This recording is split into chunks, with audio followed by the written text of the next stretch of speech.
Hello friends. मैं Saurabh Suman SS exam गुरु YouTube channel पे आपका स्वागत करता हूँ। आज का हमारा जो टॉपिक है वो है बिहार और तमिलनाडु, जहाँ पे अभी कॉन्फ्लिक्ट चल रहे हैं। तो दोनों के बीच में क्या मूलभूत अंतर है जिसके कारण बिहार के लोग तमिलनाडु में जाके काम करते हैं और तमिलनाडु के लोग बिहार में आके काम नहीं करते। तो मैं आपको बता दूं कि कुछ इतिहास, कुछ दोनों का मैंने बजट रखा है, क्योंकि बजट से आपको पता चल जाएगा। फिलहाल मैं आपको एक चीज बता दूं कि अभी तक अ, यहाँ का बजट आया नहीं है, तमिलनाडु का इस साल का बजट। और बिहार का बजट आपको पहले भी मेरे इस वीडियो पे आ चुका है, तो बिहार का बजट आ चुका है। अब जब हम डिस्कस करेंगे तो तमिलनाडु के पिछले साल के बजट पे ये डिस्कस करेंगे। मैं आपको बता दूं कि बिहार में पहले, कुछ साल पहले तक, मतलब आप एक, सिर्फ मैं एक छोटा सा एग्जांपल देता हूँ। फतुहा जो जगह है, वहां पे जो औद्योगिक क्षेत्र था, उसमें 40 साल पहले आज से 600 फैक्ट्रियां लगाई गई थी। और बिहार के विभिन्न हिस्से के साथ ही उत्तर प्रदेश, झारखंड, उत्तरांचल, मध्य प्रदेश और पश्चिम बंगाल के लोग रोजगार की तलाश में यहाँ आते थे। 1985 तक के बाद ये सब बंद होने लगे और उल्टे हमारे यहाँ से लोग पलायन करने लगे गुजरात, महाराष्ट्र, पंजाब, तमिलनाडु।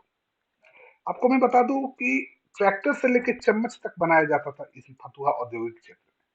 और 1500 फैक्ट्री कहा जाता था कि थे उस समय, जिसमें से केवल 15 अभी संचालित हो रही है। और ये दैनिक भास्कर का है, ये कोई मेरा खुद का पर्सनल नहीं है। तमिलनाडु में फाइनेंशियल ईयर 2020 में जो सरकार का RBI, Reserve Bank of India का रिपोर्ट है कि तमिलनाडु इंडिया का मोस्ट इंडस्ट्रियलाइज्ड स्टेट है। और ये Ministry of Statistics and Programme Implementation का एनुअल सर्वे कि 15% से ज्यादा इंडिया का स्टेट का फैक्ट्री जो है सो तमिलनाडु में। और सबसे ज्यादा जो नंबर है वो तमिलनाडु का है, 38,837 फैक्ट्री। जबकि गुजरात का है 28,479, मतलब कम से कम 10,000 से ज्यादा गुजरात और तमिलनाडु का अंतर। जबकि पिछले डिकेड में गुजरात का फैक्ट्री काउंट जो है 82% बढ़ा है, जबकि तमिलनाडु का 45% बढ़ा। तब ये हालत। तो ये मैं पूरा आपको बताऊंगा कि कैसे क्या है। महाराष्ट्र थर्ड में, पहला तमिलनाडु, फिर गुजरात। महाराष्ट्र में 25,610, आंध्र प्रदेश में 19,924 और उत्तर प्रदेश में 19,184। इसमें आपके बिहार का कोई जिक्र नहीं है। जब आप इंडिया को पॉपुलेशन के हिसाब से देखें, जो मेरे स्क्रीन पे भी आपको दिख रहा होगा कि share of Tamil Nadu in the country population is 6.12%। और जबकि बिहार का शेयर है पॉपुलेशन में 9.1%। सबसे ज्यादा उत्तर प्रदेश का है। तो आज हम बिहार और तमिलनाडु के मूलभूत चीजों पे बात करेंगे, बजट पे बात करेंगे। और बिहार जो है वो नेशनल इकोनॉमी को 7.9% का सहायता देता है, जिसमें 2017-18 का ये अनुमान है। जबकि तमिलनाडु 10% के आसपास में नेशनल इकोनॉमी को सहायता करता है। चलिए अब हम कुछ चीज पे आते हैं जो बहुत ही जरूरी है। मैं ये तमिलनाडु का जो आपको बजट बता रहा हूँ, ये पिछले बार का बजट बता रहा हूँ कि तमिलनाडु में क्या ऐसा हो रहा है जो हमारे यहाँ नहीं हो पा रहा है। तो देखिए, तमिलनाडु के लिए जो एक सबसे बड़ी चीज है कि वहां पे जो बच्चे का साइंटिफिक पढ़ाई है। आपको पता है कि तमिलनाडु के बहुत सारे बच्चे बाहर बाहर नासा में, इसरो में काम करते हैं। तो अब तो कुछ चीजें हैं जो मूलभूत है, जो किसी भी राज्य के विकास के लिए जरूरी है। मैं आपको वो बताता हूँ। देखिए, archaeological explorations are being carried out in order to find new stone age sites in 5 districts and archaeological sites along the Porunai River। तो नए नए जगह पे आर्कियोलॉजिकल सर्वे करके जो नई वहां की पुरानी विरासत को एक्सप्लोर करने का काम वहां पे किया जा रहा है ड्यूरिंग दिस ईयर। यहाँ पे आप एक देखिए, 5 करोड़ का जो एक्सकैवेशन है 7 साइट्स का, उसके लिए 5 करोड़ रुपए का कॉस्ट रखा गया है। This year, new museum will be built in Vilupuram and Ramanathapuram district at an estimated cost of 10 crore. ठीक है। Heritage, preserve heritage public building, ये आपके लिए बहुत जरूरी है जानना, एज ए बिहारी हम लोग के लिए जानना बहुत जरूरी है कि 50 करोड़ वहां के हेरिटेज वैल्यू के लिए एलोकेट किए गए हैं, प्रिजर्व करने के लिए। और तमिलनाडु डेवलपमेंट डिपार्टमेंट ने इस बार का मतलब मैं तमिलनाडु के लिए पिछले साल का बता रहा हूँ, 82.86 करोड़। अब आप सोचेंगे कि इससे हम लोग को क्या। अब जाइए बिहार के हेरिटेज साइट्स पे। आप बिहार का सबसे जो सबसे बड़ी सिटी है, अच्छी सिटी में से है पटना, वहां के गोलघर का उदाहरण ले लीजिए कि गोलघर को आप कितने दिनों से जीर्णोद्धार, जो उसका हेरिटेज को जो रिकंस्ट्रक्ट करने की बात है वो चल रही है, लेकिन अभी तक वो कंप्लीशन पे नहीं है। कितने सालों से ये प्रोजेक्ट चल रहा है। जबकि इससे क्या फायदा होता है कि जब कोई बाहर के टूरिस्ट बिहार में आएंगे तो वो क्या देखने आएंगे, तो आपके यहाँ जो हेरिटेज साइट्स है उसमें ये गोलघर है। लेकिन जब आपके पास गोलघर में हेरिटेज साइट्स को आप रिकंस्ट्रक्ट करवा रहे हैं, हेरिटेज साइट्स को बना रहे हैं, लेकिन अब बना पाने में असमर्थ हैं अभी तक, क्योंकि आपका बजट नहीं है, चाहे जो भी है। मैं पॉलिटिकली इसमें नहीं जा रहा हूं, मैं पूरे ये जो डॉक्यूमेंट है उसके हिसाब से चल रहा हूं। अब रेवेन्यू एंड डिजास्टर मैनेजमेंट का वहां पर आप देख लीजिए कि वहां पे क्या क्या प्रावधान है। राइट साइड में जो खोल के रखा है मैंने, वो तमिलनाडु का बजट स्पीच है। 1.5 करोड़ का, सॉरी 15 करोड़ का वहां पे डिजास्टर मैनेजमेंट को दिया गया है कि वहां पे एक कंटिन्यूसली ऑपरेटिंग रेफरेंस स्टेशन बनाया जाए। उसके बाद देखिए आप,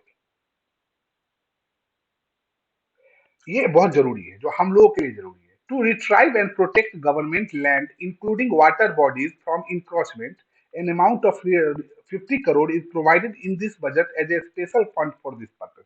जबकि बिहार के बारे में कहा जाता है कि बिहार के पटना में 70% जो न ये जो वाटर टनल थे या नाला थे उस पे आज बिल्डिंग बनी हुई है। मतलब आप अपने वाटर बॉडीज को इंक्रोचमेंट से नहीं बचा पाए। दरभंगा का उदाहरण ले लीजिए, दरभंगा में सबसे ज्यादा तालाब था जिससे कि वाटर हार्वेस्टिंग हो रहा था, बाढ़ की समस्याओं से निजात हो रहा था, जो शहर का पानी है वो उसमें जा रहा था, तो वो सब इंक्रोचमेंट के अंदर है। और इसके बारे में हमारे बजट में मेरे हिसाब से तो कोई प्रावधान नहीं किया गया। लेफ्ट साइड में हमारा बजट है जिसका मैं सभी स्कीम इस साल की है, जबकि ये पिछले साल का मैं बता रहा हूँ तमिलनाडु बजट का। वहां 50 करोड़ का प्रोवाइड किया गया है सिर्फ बचाने के लिए। अब देखिए, जो बिहार बाढ़ से प्रभावित रहता है, तो पिछले बार चेन्नई सिटी में जो बाढ़ आई थी उससे फ्लड प्रिवेंशन वर्क के लिए फर्स्ट फेज के लिए 1000 करोड़ का कॉस्ट रखा गया है, और 500 करोड़ इस बार के बजट में एलोकेट किया गया है। और सडन जो फ्लड आया था उसके कारण रोकने के लिए प्री अलार्म जो बनता है कि नहीं पहले से आने का चांस है, इसके लिए वहां पे जो वार्निंग सिस्टम, जो डिजास्टर अर्ली वार्निंग सिस्टम की स्थापना की जा रही है, अपग्रेड किया जा रहा है, उसमें क्या क्या लगाया जा रहा है वो देखिए। Super computers, system of weather balloon, 2 weather radar, 100 automatic weather stations, 400 automatic rain gauge and 11 automatic water level instruments। 3 crore का अलॉटमेंट किया गया है। अब मैं आता हूं अपने यहाँ देखने के लिए ऐसा कुछ है क्या, हमारे बिहार में ऐसा क्या किया गया, जबकि बिहार तो बाढ़ से हर साल प्रभावित होता है। देखिए, बाढ़ नियंत्रण परियोजना, जिससे बाढ़ का नियंत्रण हो, वो 400 करोड़ का अपने यहाँ बजट है। ठीक है, ये लेफ्ट में आप देख लीजिए। उसके बाद स्ट्रॉन्ग वाटर ड्रेनेज सिस्टम, जो शहर में जो ड्रेनेज सिस्टम है उसके लिए 276।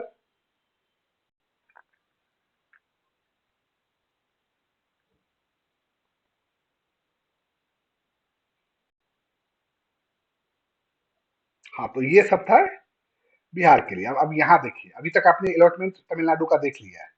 4816 करोड़ का बजट वहां पे old age pension, window pension, differently able pension के लिए रखा गया है। अपने यहाँ भी रखा गया है, उसकी संख्या कम होगी, ये तो कंफर्म है।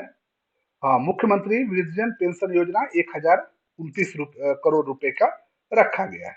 और दिव्यांग जनों के लिए तो मुझे लगता है कि शायद ही होगा, उसी में आ जाते होंगे दिव्यांगजन, या हो भी सकता है, देखते हैं। हाँ, अब ये जो डिजास्टर मैनेजमेंट जो आपको यहाँ पे आपने देखा, डिजास्टर मैनेजमेंट में बिहार में, तो अब वहां का बजट देख लीजिए और अपने यहाँ का बजट का कंपैरिजन कर लीजिए। An allocation of 7,474.94 had been made through the Revenue and Disaster Management Department in this budget. मतलब कम से कम 7,500 करोड़ रुपए का बजट है वहां पे डिजास्टर का, जबकि वो बाढ़ प्रभावित क्षेत्र नहीं है। आपका राज्य बाढ़ प्रभावित क्षेत्र है, क्योंकि आप आधा बिहार जो है वो बाढ़ में डूबा रहता है।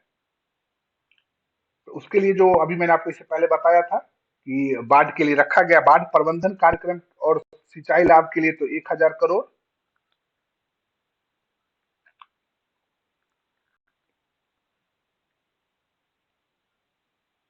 बाढ़ नियंत्रण परियोजना के लिए 400 करोड़। तो अब दोनों का अंतर देख लीजिए। अब आते हैं पुलिस पे, जो लॉ एंड ऑर्डर संभालती है। वहां पे एक स्पेशल सोशल मीडिया सेंटर बनाया गया है, जिसका इंफ्रास्ट्रक्चर डेवलप किया जा रहा है, जिससे कि फेक न्यूज को अ, पर लगाम लगे। अपने आप तो क्या हो रहा है कि पुलिस डिपार्टमेंट्स बोल रही है कि ये फेक न्यूज है, और कोई ना कोई रिप्रेजेंटेटिव सरकार का उसको सही न्यूज बता के पब्लिश कर दे रहा है। अब fire and rescue service department में पिछले साल, मतलब वहां के 2021 साल में, departments of fire and rescue service respond किया है 57,451 रेस्क्यू मिशन कॉल को, और 16,809 फायर एक्सीडेंट कॉल को, जिसके कारण बहुत सारे लोग बचे हैं। लेकिन अपने यहाँ तो ऐसा कोई है नहीं, इसमें हुआ है फायर, है अपने यहाँ फायर डिपार्टमेंट में, ऐसा नहीं कि नहीं है।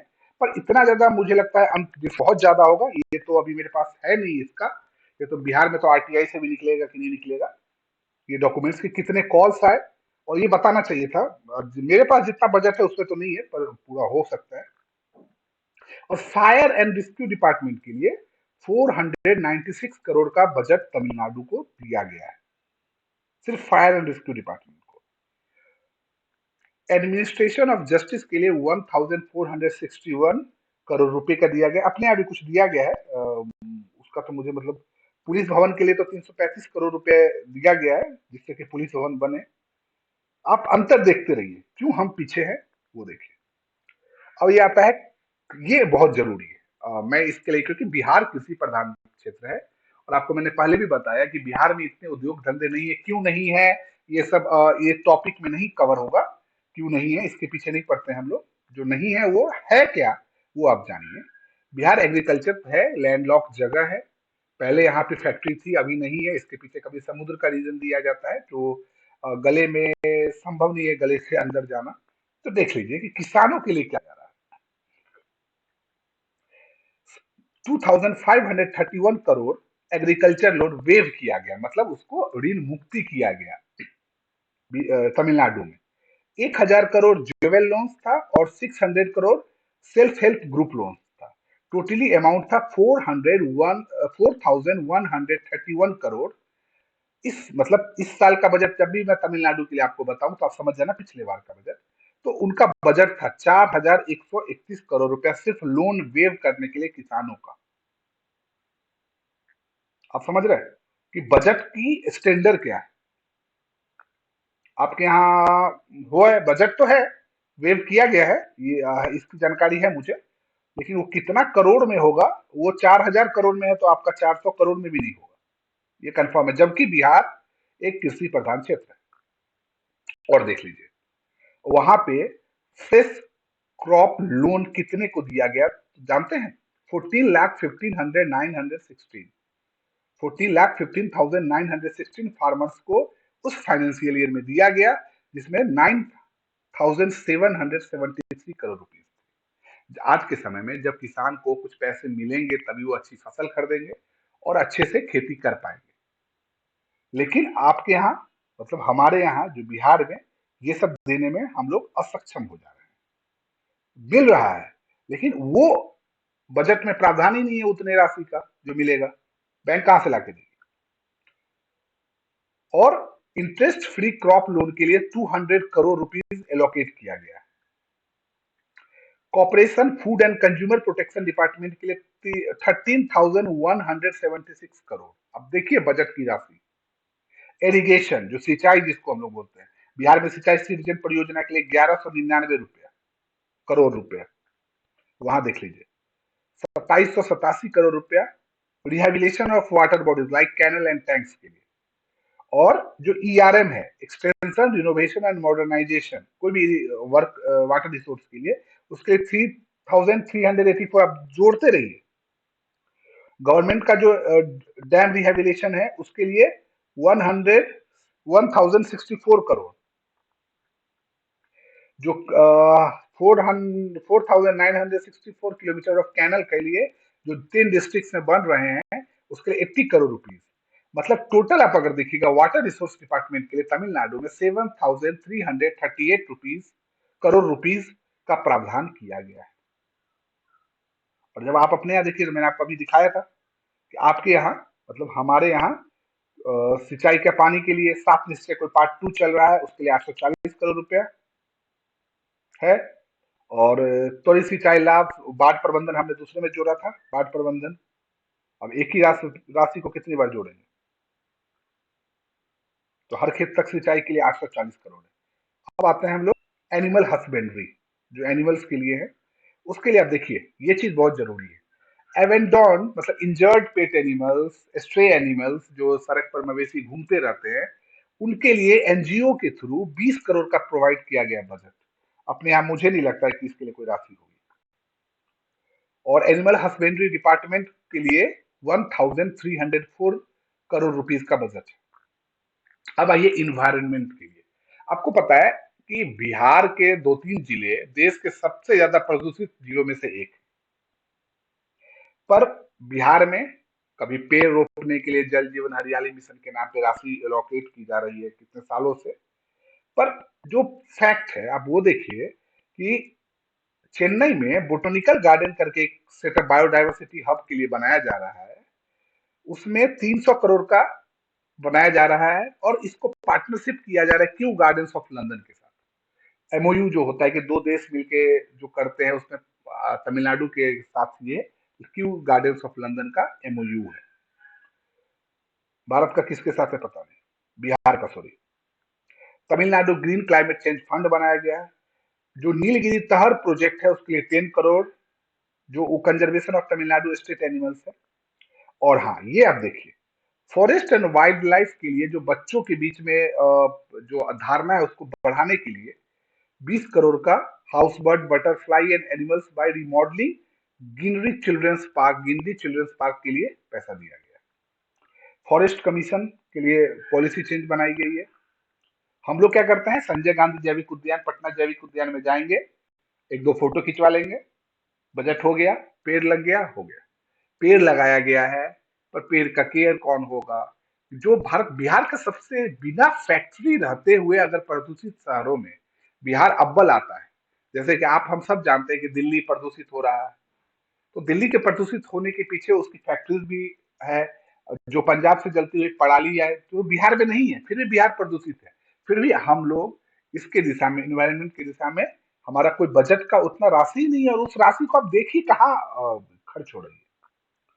तो ये सब हमारे चेंज है। जो environment climate change forest department के लिए 849 करोड़ रुपीज का यहाँ पे बजट रखा गया है। अब आते हैं स्कूल। बिहार में भी स्कूल के लिए बहुत पैसा डाला गया है, लेकिन जो वर्ड आता है कि बिहार में आप देख रहे होंगे शिक्षक नियुक्ति के लिए जा रहे हैं, और बहुत सारे स्कूल में ऐसी खबर आ रही है कि शिक्षक नहीं है। सिर्फ कुछ परसेंट स्कूल, हाई स्कूल में कंप्यूटर शिक्षा के लिए कंप्यूटर का व्यवस्था है। तो ये सब के कारण आप यहाँ देखिए, जो कोरोना के कारण पढ़ाई छूट गई थी बच्चों की, लेट हो गया था सेशन के लिए, उसके लिए उन्होंने 38 डिस्ट्रिक्ट में 1.8 लाख वॉलंटियर को यूज करके प्रोग्राम को फिर से करवा के रिमेडियल प्रोग्राम करवाया और 200 करोड़ का बजट रखा। मॉडल स्कूल के लिए उन्होंने 125 करोड़ का बजट रखा। 1800 न्यू क्लासरूम के लिए उन्होंने 1300 करोड़ का बजट रखा।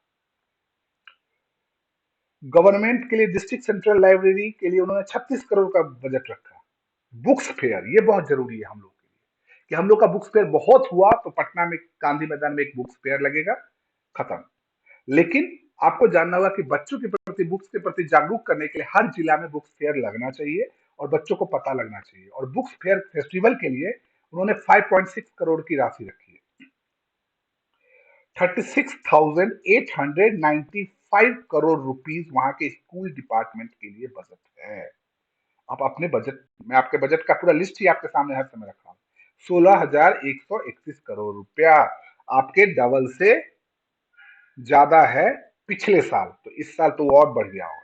और आपका इस साल का है हायर एजुकेशन, और उनका तो नॉलेज, अच्छा वो उन्होंने बहुत अच्छा चीज किया है हायर एजुकेशन के लिए, मैं आपको बताता हूँ। उन्होंने नेक्स्ट 5 ईयर के लिए स्पेशल स्कीम चलाया है, laboratories, hostels, classroom, smart classroom बनाने के लिए 1,000 करोड़ का। और उन्होंने जो बच्चे प्रोफेशनल कोर्स करेंगे उनके लिए 7.5% प्रेफरेंशियल अलॉटमेंट के लिए 204 करोड़ रुपए दिए। टोटल हायर डिपार्टमेंट को 5,668 करोड़ रुपीस उन्होंने दिया है।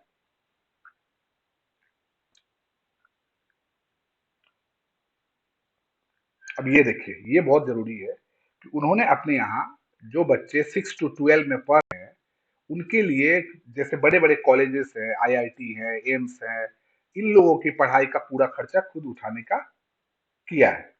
बिहार में भी किया गया है ये। वजीफा कार्यक्रम, छात्रवृत्ति कार्यक्रम, ये है। वर्ल्ड क्लास, अच्छा ये बहुत जरूरी था, ओलंपिक गोल्ड क्वेस्ट करके प्रोग्राम उन्होंने लागू किया है, जिससे 25 करोड़ रुपए वो दे रहे हैं वर्ल्ड क्लास एथलीट बनाने के लिए। उन्होंने स्पोर्ट्स कॉम्प्लेक्स के लिए 10 करोड़ रुपए दिए हैं। बिहार में भी एक स्पोर्ट्स कॉम्प्लेक्स राजगीर में शायद स्थापना की जा रही है उसकी, उसके लिए भी काम चल रहा है।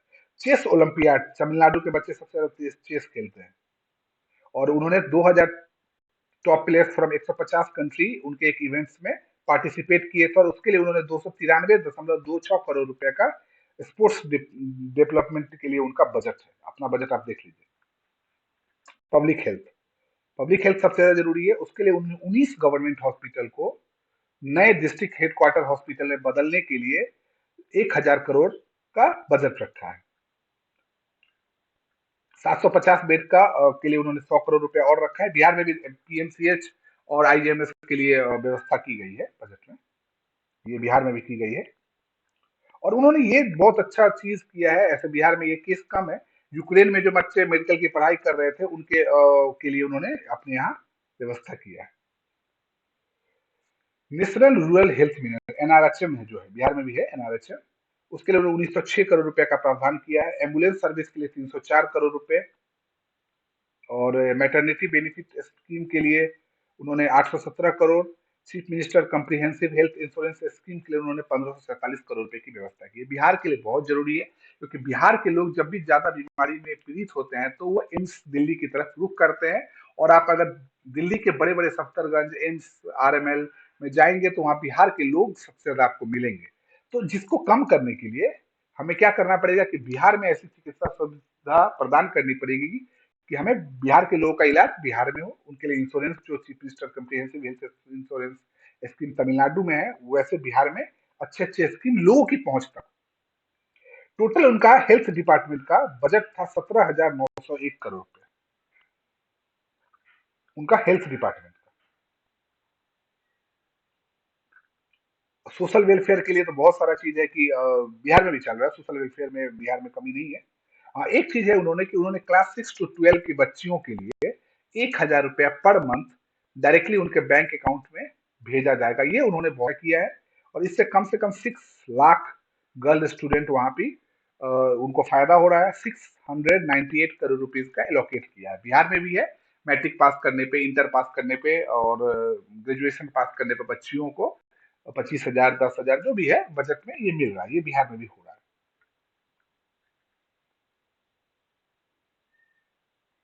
सोशल वेलफेयर में वहां पे 5,922 रुपीज का, करोड़ रुपीज का बजट है।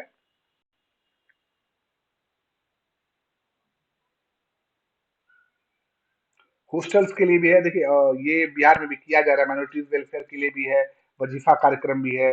अभी उन्होंने बिहार में एक तलाकशुदा मुस्लिम महिलाओं की जो राशि थी वो बढ़ा दी गई है, ये सब बिहार में भी किया जा रहा है। अब जो मैं चीज देखना चाहता हूँ कि बजट उद्योग के लिए, एमएसएमई के लिए, ये चीज पे सबसे ज्यादा मेरा फोकस है। पंचायती राज के लिए वहां पे 26,647 करोड़ रुपए है।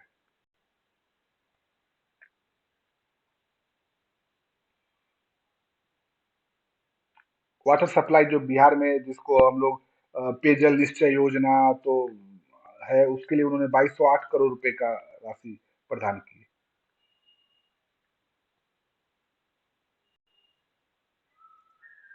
प्रधानमंत्री आवास योजना के लिए उन्होंने 3700 करोड़ रुपए का बजट रखा है। हाउसिंग एंड अर्बन डिपार्टमेंट के लिए उन्होंने 8737 करोड़ रुपए का बजट रखा है। हाईवे का तो आप देख ही रहे हो। चलिए हाईवे को हम लोग अलग कर देते हैं।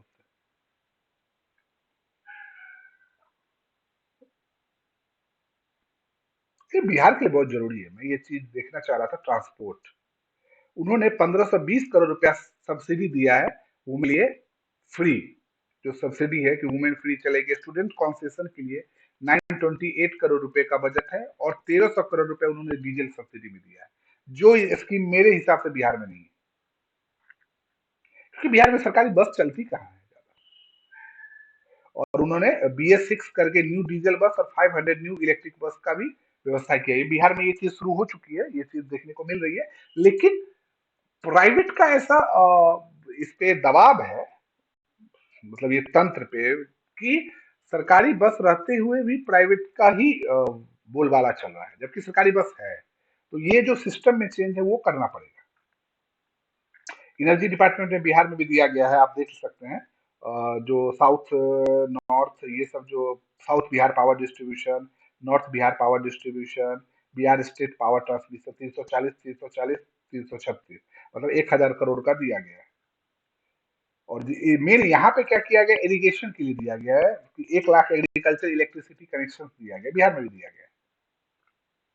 उन्होंने 19,297 करोड़ का एनर्जी डिपार्टमेंट को एलोकेट किया है अपना। 300, 300, 300, 1000। तो आप सोच सकते हैं। लेबर वेलफेयर ये सबसे ज्यादा जरूरी था, क्योंकि लेबर का ही अब एक हिस्सा सबसे ज्यादा तमिलनाडु वर्सेस बिहार में देखने को मिल रहा है। वर्सेस बिहार नहीं बोलिए, क्योंकि वर्सेस बिहार क्या मतलब, क्या होता है कि दोनों कंपेयर, दोनों क्यों है, देखिए एक चीज को बहुत अच्छे से समझना जरूरी है। अगर मुझे कोई चीज आता है और मेरा कहीं डिमांड है, तो मैं उस जगह पे जाके वो काम करूंगा। हाँ, लेकिन पहला शर्त क्या होता है कि जब आप कोई चीज आपको आता है, आप उस चीज में स्किल्ड हो, तो आपको आपके घर के आसपास में अगर उस चीज का रोजगार मिलता है, तो आपको बाहर जाने की जरूरत नहीं पड़ेगी। ये सबसे बड़ा फैक्टर है बिहार में। रीजन चाहे जो भी हो, जॉब्स की स्थिति, जो मजदूर है, जो फैक्ट्री वर्कर्स है, जो खेत में काम करने वाले मजदूर है, उनकी स्थिति अच्छी नहीं है। तो उन्हें बिहार से बाहर जाना पड़ता है। जब भी धान कटनी, गेहूं कटनी का समय होगा, तो ये पंजाब हरियाणा जाएंगे। सब्जी का खेती होगा, ये महाराष्ट्र जाएंगे। फैक्ट्री के लिए तमिलनाडु महाराष्ट्र जाएंगे, दिल्ली जाएंगे। रिक्शा चलाने तक के लिए ये बिहार से बाहर जाते हैं। तो ये जो है, इसके लिए अगर आपके पास, जबकि जब तक आपके पास फैक्ट्री नहीं लगेंगे, तब तक मजदूर आपके यहाँ काम नहीं करेंगे। खेती पर पूरी तरह से बिहार डिपेंडेंट है, लेकिन खेती में ही आप कितने लेबर्स रख सकते हैं, इसलिए इन लोगों को बाहर जाना पड़ता है। वहां पे क्या किया जा रहा है, अभी बिहार में भी शुरुआत की जा रही है ट्रेनिंग, स्किल ट्रेनिंग की। पर वहां पे उन्होंने 2,877 करोड़ रुपए लेबर वेलफेयर में, लेबर्स को स्किल ट्रेनिंग देने के लिए 71 गवर्नमेंट ITI में शुरुआत की है। माइग्रेंट वर्कर, देखिए ये चीज बहुत अच्छे से आप पढ़िए। Due to industrial and economic growth in Tamil Nadu, the demand for migrant workers is increasing. तो आपका तमिलनाडु की तरफ से ये कहा जा रहा है कि माइग्रेंट वर्कर्स का डिमांड है। तो माइग्रेंट्स वर्कर जब वहां पे जा रहे हैं, तो उनके साथ ऐसे र्यूमर्स भी नहीं आने चाहिए कि उनके साथ कोई भेदभाव हो रहा है। फैक्ट क्या है नहीं है, मुझे इस पे नहीं बोलना, लेकिन र्यूमर्स भी नहीं आने चाहिए। और उन्होंने ये तो बताया, उन्होंने बहुत अच्छा चीज लिखा है कि mobile information come assistance centre for migrants worker will be introduced. अब पता नहीं वो काम कितना कर रहा है। और उन्होंने कुछ जगह पे बताया भी है, जो सबसे ज्यादा ये क्षेत्र है उसमें है कांचीपुरम, थिरुवल्लुर, चेगलपट्टू, कोयम्बटूर, तिरुपुर। ये तिरुपुर में सबसे ज्यादा अभी रूमर्स आ रहे हैं। 2,353 करोड़ रुपए उन्होंने लेबर वेलफेयर और स्किल डेवलपमेंट के लिए किए हैं। अब आते हैं MSME, जो सबसे जरूरी है। आपके यहाँ छोटी फैक्ट्री से ही शुरुआत हो सकती है, तो आप MSME को कितना देते हैं वो, जबकि उनके पास देश का सबसे ज्यादा फैक्ट्रीज है, फिर भी वो एमएसएमई में 50 करोड़ रुपीज का एलोकेशन पर साल कर रहे हैं। तमिलनाडु क्विर बिजनेस डेवलपमेंट कॉर्पोरेशन कर रहे हैं। उन्होंने 100 करोड़ 100 करोड़ का तमिलनाडु क्रेडिट गारंटी स्कीम दिया है एमएसएमई को। टोटल 900 करोड़ रुपीज उन्होंने micro and small and medium enterprise development को दिया है। अब आता है इंडस्ट्री। 100 करोड़ का उन्होंने पब्लिक इंफ्रास्ट्रक्चर बनाने के लिए तमिलनाडु में कंपनीज को दी है, और उनका एक्सपोर्ट टारगेट है 100 बिलियन 2030 तक। नन लेदर फुटवेयर के लिए उन्होंने डेवलपमेंट पॉलिसी बनाई है। 5000 करोड़ रुपए उन्होंने अट्रैक्ट किया है इंडस्ट्रियल पार्क से, इन्वेस्टमेंट से। 3267 करोड़ रुपए एलोकेट किया है उन्होंने इंडस्ट्री डेवलपमेंट के लिए। ये सब चीज को आप अपने यहाँ से कंपैरिजन कर सकते हैं, क्योंकि जब तक आपके यहाँ छोटी फैक्ट्री से शुरुआत नहीं होगी, बड़ी फैक्ट्री का निर्माण नहीं हो पाएगा। स्टार्टअप के लिए उन्होंने 50 करोड़ रुपए का रखा है, और उन्होंने टिडको जो बनाया तमिलनाडु इंडस्ट्रियल डेवलपमेंट कॉर्पोरेशन, उसके लिए उन्होंने 75 crore rupees. Innovative manufacture product के लिए उन्होंने 50 लाख रुपीज। आईटी जो बिहार के लिए एक बहुत बड़ा इमर्जिंग क्षेत्र है, अगर बिहार गवर्नमेंट इस पे काम करती है तो, क्योंकि बिहार के बच्चे जो आईटी सेक्टर में है वो बिहार से बाहर जो आईटी हब है वहां पे जाके काम करते हैं, तो बिहार में अच्छा उसके लिए आपको समुद्र की भी रिक्वायरमेंट नहीं है, तो अब बिहार में कहीं पर भी आईटी पार्क बनाया जा सकता है, और जिससे कि जो पूरा स्टार्टअप्स भी है वो भी शुरुआत किया जा सकता है, और बिहार के बाहर जो लोग रह रहे हैं बिहारी स्टूडेंट्स जो इंजीनियर्स हैं, प्रोफेशनल्स हैं, वो आके बिहार काम करें। और उन्होंने इस हब के लिए 54.6 करोड़ चेन्नई में बजट में दिया है। टोटल बजट उन्होंने 199 करोड़ रुपीस का दिया। अब आता है टूरिज्म। उन्होंने टूरिज्म के लिए बहुत सारी फैसिलिटीज बताई है, लेकिन मैं टोटल बजट पे जाता हूँ। उन्होंने टोटल बजट रखा है 246 करोड़ रुपीस का, जिससे कि उनके यहाँ टूरिज्म आए। गवर्नमेंट एम्प्लॉयज का वेलफेयर से हमको अभी कोई ज्यादा मतलब है नहीं।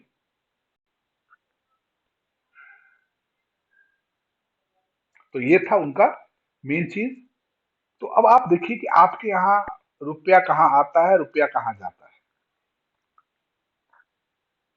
ये है आपके यहाँ रुपया कहाँ जाता है, और आपके यहाँ रुपया कहाँ से आता है।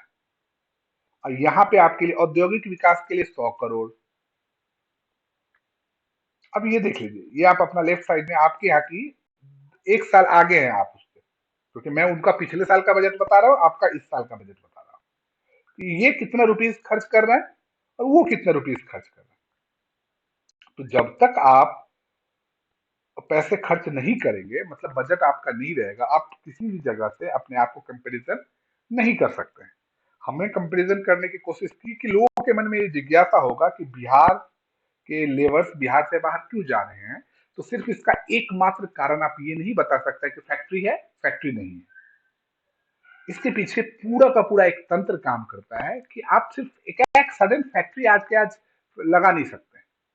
इसके लिए आपका पूरा बजट क्या है, आपके यहाँ पब्लिक स्कीम बजट क्या है, हर चीज का बजट क्या है, पैसा कहाँ से आएगा। आपको पता है कि बिहार में टैक्स कम है, मतलब जो रेवेन्यू जनरेट होती है वो इनकम टैक्स पे ही कम है, तो फिर आप कहाँ से पैसा बजट में लाइएगा।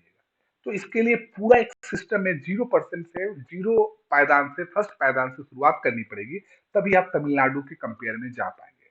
अभी आप केरल तक नहीं पहुंचना है, हमें हमें पहले तमिलनाडु तक पहुंचना है, क्योंकि आपको मैंने बताया कि 1985 से पहले बिहार में फतुहा का मैंने एक एग्जांपल दिया कि उनके औद्योगिक क्षेत्र में जो फैक्ट्रीज थी उसमें बाहर के लेबर आके बिहार में काम करते थे, और आज ये स्थिति है कि बिहार के लेबर बिहार से बाहर जाके काम करते हैं। तो आज का टॉपिक हमारा दोनों का बजट का कंपैरिजन बताना यही था कि हमारे बजट में हमारे लिए कितनी राशि, बिहार के बजट में बिहार में किस किस स्कीम में कितनी राशि जाती है, और तमिलनाडु में कितनी जाती है। तो आप सीधा का सीधा उठ के तमिलनाडु पर किसी भी चीज का ब्लेम करने से पहले अपना बजट देख ले। हम अपना बजट देख लेते कि हम लोग किसी भी, हम poor infrastructure, poor health scheme, ये सब पर देखते हैं और उनके लिए कंपेरिजन करते हैं, वहां बहुत अच्छा होता है। तो वहां क्यों अच्छा होता है, क्योंकि वहां पे उतना पैसा उस पर खर्च किया जा रहा है, बजट है। तो ये कंपेरिजन है। जो र्यूमर्स है, हम लोग ये कोशिश करेंगे या मनाएंगे कि वो र्यूमर्स र्यूमर्स ही रहें, सच्चाई से उनका कोई सामना नहीं हो। बिहार के लोग जहां भी रहें सुरक्षित रहें, या किसी भी राज्य के, ये भारत एक संघ है, और यूनियन स्टेट्स में ये है कि कहीं के लोग कहीं भी कार्य कर सकते हैं, ये हमारे संवैधानिक अधिकार है। तो हमारे लोग जहां भी रहें, सुरक्षित रहे, कोई भी लोग, भारत के किसी भी आदमी को